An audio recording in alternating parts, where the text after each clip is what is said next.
बिस्मिल्लाहिर्रहमानिर्रहीम। अस्सलाम वालेकुम दोस्तों। Honda civic EXI प्रोस्मेटिक 2005 model Islamabad number के साथ हैं। ये गाड़ी बराए फ़रोख्त हैं। इसके तमाम तर कागज़ात मौके पे मौजूद हैं। जिस किसी भाई ने भी ख़रीदना है, वो इंटरेस्टेड लेना चाहते हैं तो वो डायरेक्टली हमसे रब्ता कर सकते हैं। दोस्तों, रब्ता करने के लिए आपको ये वीडियो आखिर तक देखना होगा, क्योंकि वीडियो के आखिर में मैं आपको मालिक का व्हाट्सएप नंबर, उसके साथ आपको लोकेशन और गाड़ी की जितनी भी कीमत होती हैं वो सारी डिटेल आप लोगों के साथ मैं शेयर करता हूं। इसलिए दोस्तों, वीडियो सबसे पहले पूरी तरह देख लीजिएगा ताकि सारी डिटेल आपको मैं बता सकूं। ये गाड़ी ऑटोमेटिक ट्रांसमिशन के साथ है और छत, पिलर और डिग्गी इसकी जेन्युइन है। बाकी आपको साइडों पे शावर्ड मिलती है। अंदर से 100% ओरिजिनल कंडीशन में है। इंजन गाड़ी का 1500 सीसी आपको मिलता है, जो बिल्कुल जेन्युइन भी है और मैकेनिकली फ़िट है।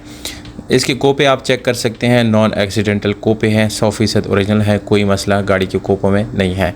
इसमें आप लोगों को दोस्तों जो डिग्गी मिलती है उसकी कंडीशन 10/10 है। गाड़ी में आप लोगों को बहुत अच्छी लुक मिलती है। अलॉय रिम आफ्टर मार्केट मिलते हैं। टायर की कंडीशन अच्छी मिल जाती हैं। ओवरऑल गाड़ी की बॉडी के ऊपर कोई काम होने वाला नहीं है, ना ही कोई डेंट वगैरह आप लोगों को नज़र आएगा। 15.5 लाख रुपए डिमांड है। ये गाड़ी इस वक्त इस्लामाबाद में खड़ी है। जिस किसी भाई ने भी लेना है वो रब्ता करे। रब्ता नंबर मैं डिस्क्रिप्शन में लिख देता हूँ।